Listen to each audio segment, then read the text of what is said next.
Halo, Assalamualaikum warahmatullahi wabarakatuh. Ketemu lagi dengan Insan Tutor, channel pemersatu YouTuber pemula. Baik teman-teman, apa yang akan kita bahas pada pagi hari ini teman-teman? Karena ini memang masih pagi, masih jam 8 ya, habis nganter anak-anak sekolah. Oke, teman-teman yang pernah berkumpul atau sering berkumpul di Insan Tutor dan sering belajar bersama di Insan Tutor, tentunya kan sudah paham ya. Nonton video harus full, jangan hanya semenit 2 menit. Itu aja pokoknya di situ aja. Tapi yang kita bahas bukan itu ya. Karena Insan Tutor pernah menyampaikan ke teman-teman berdasarkan pengalaman, kalau teman-teman memang bukan terkenal, bukan public figure, bukan artis, bukan tokoh masyarakat, untuk mencari 1000 subscriber itu perlu jungkir balik, perlu babak belur. Kalau tidak mau saling berkunjung ke sesama pemula, hanya mengandalkan video saja, setelah itu oplos tinggal tidur, hasilnya merongos ya. Itu yang pertama. Masih ngantuk bro?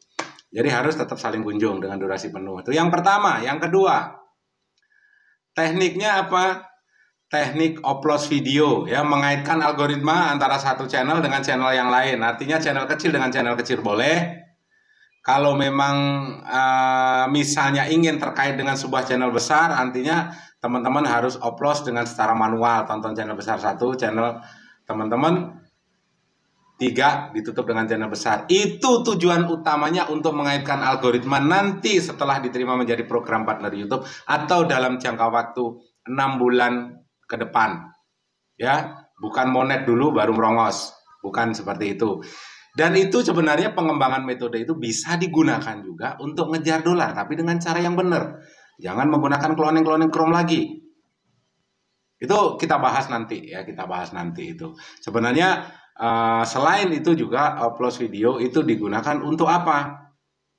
Supaya tidak terdeteksi spam, justru menghindari traffic invalid. Kalau malah terjadi traffic invalid, itu berarti ada yang salah. Ada yang salah dengan apa? Dengan otakmu ada yang salah. Ya. Rakus sih. Terus apalagi? Collab. Collab apa? Collab dengan sesama channel. Artinya misalnya nih teman-teman live, ya usahakan kalau live apalagi sesama pemula itu bisa berdua. Sekarang kan bisa saling ngobrol berdua. Itu algoritma juga terkait. Itu bisa.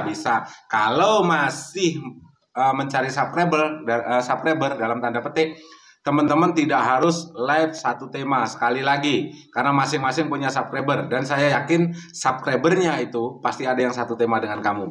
Ya, jadi kalau masih ada yang bilang aja ini upload video mabuk dan bla bla bla segala macam, nggak jelas, tutorial sampah, setelah itu membuat pemula makin kacau. Yang bilang ini juga pasti pernah melakukan upload video seperti yang kita bahas kemarin. HP cuma satu, dipakai anak, dipakai istri, setelah itu digunakan untuk nonton video, itu juga upload namanya.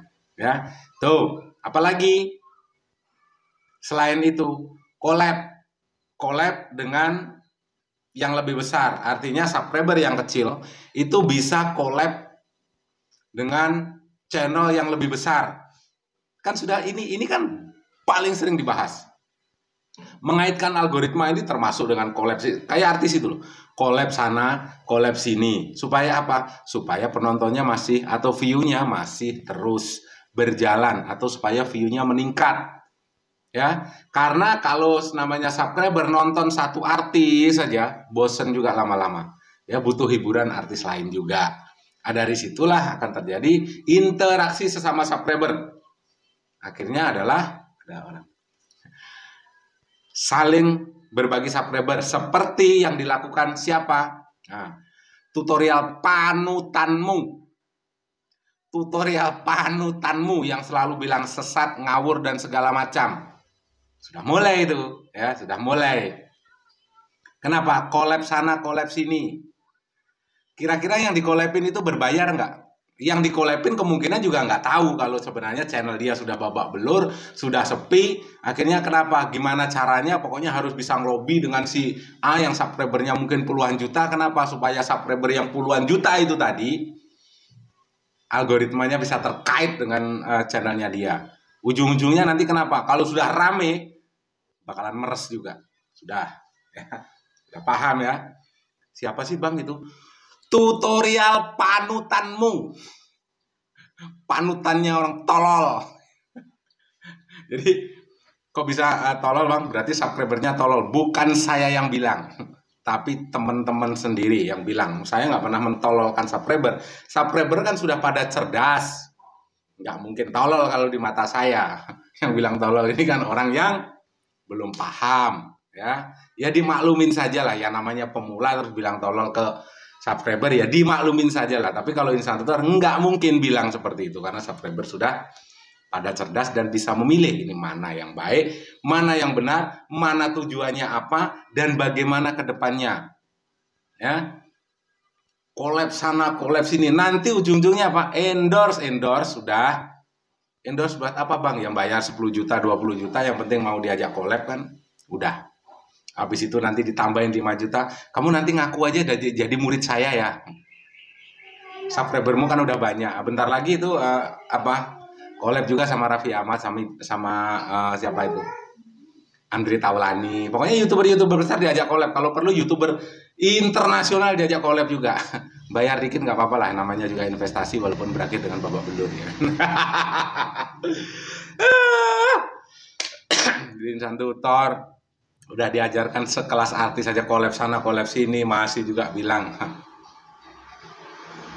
kayak anggur merah ya. Dioplos, mabuk oplosan. Nah, sekarang dilakukan juga collab sana, collab sini. Pikir sendiri dah ya, cari sendiri dah. Jadi dan juga yang kemarin ya, yang belum memahami bagaimana sistem itu bekerja, yang hanya membaca teks dan tekstual saja. Pokoknya kata YouTube ya seperti ini, di luar kata-kata ini berarti salah. Di luar apa yang disampaikan YouTube ini berarti sesat. Dibaca semua. Adalah itu tekstual. Tapi sistemnya, bagaimana sistem itu berjalan kan tidak pernah dipelajari. Ya, tidak pernah dipelajari. Dan itu dibutuhkan orang ya minimal S1 lah. Ya. Kayak siapa? Enggak tahu lah pokoknya. Ya, tapi untuk menjadi YouTuber tidak harus berpendidikan sarjana, tidak harus S1, tidak harus S2, cukup saya saja. Bukan begitu maksudnya. Jadi yang penting teman-teman terus belajar. Yang tadinya juga harus punya studio yang bagus, coba sekarang semua yang berbau tutorial, karena sudah tahu kalau AI itu bisa menyeken keadaan kita dengan kecerdasan buatan, sudah mulai ada itu. Ya, di puncak menara bikin konten, di atas sumur bikin konten, ya kalau perlu di atas genteng bikin konten, di atas tower bikin konten, nanti gelayutan di atas helikopter bikin konten.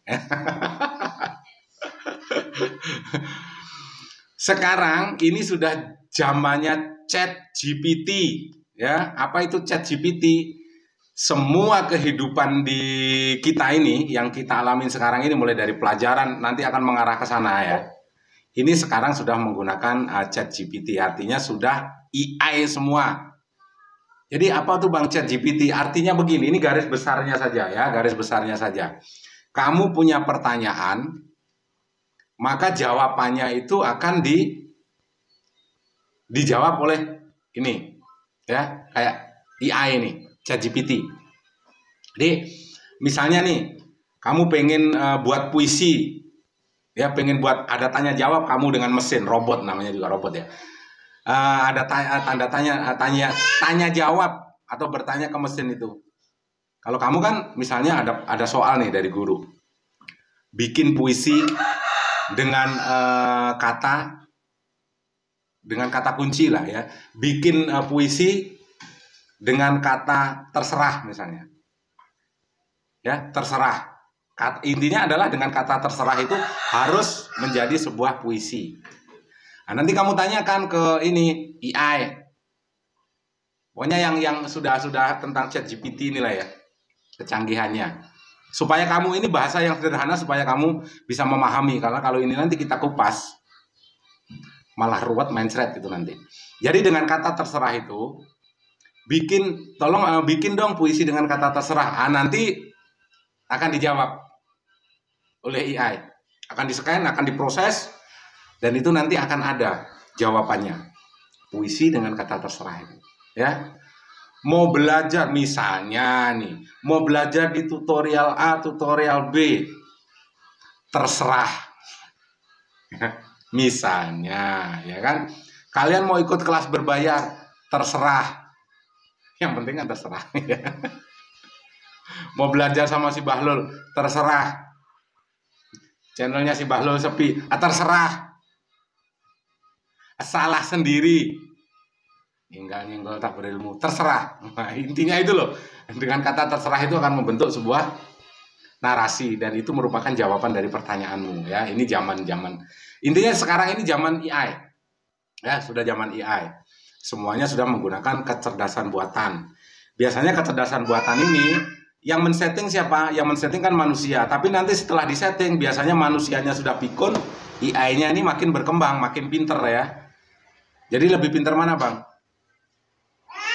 Yang men-setting apa artificial intelligence-nya atau AI-nya? Di awalnya cerdas manusianya, tapi dalam jangka panjang manusianya makin on, makin goblok, makin pikun, AI-nya terus berkembang, artinya makin cerdas, ya. Semoga menjadi pembelajaran. Wabillahi taufiq wal hidayah. Assalamualaikum warahmatullahi wabarakatuh. Sehat selalu dan salam berkeluarga.